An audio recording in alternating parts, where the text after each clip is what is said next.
Matapos ang matinding digmaan,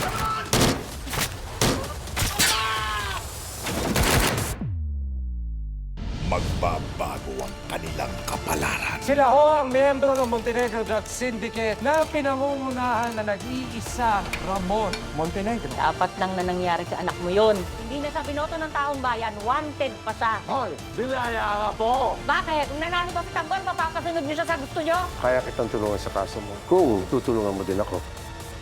Magkakapalagan Nasa ospital si Don Ramon, iligpit na natin. Hima, kasi yung tanggol sa balita, silupin sa ospital. Ibig sabihin nito, buhay pa si Boss Ramon? Siguradong gagawa ng paraan ng mga gineros para mapatay siya. Nasa isip mo, Tanggol. Pupunta ako ng ospital. Ililigtas ko si Papa. magkakalaglagan. Tanggol, Ano ko nang laya? pensa ako. Mga batang kali rin kami. Sa laki ng droga na nakuha sa atin, parang imposible ka na makapagpiasa.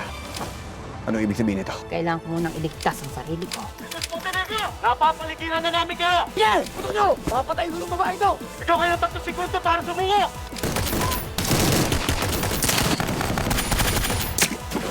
Sino-sino ang mga lilisan? Fatima! Maghiwalay tayo!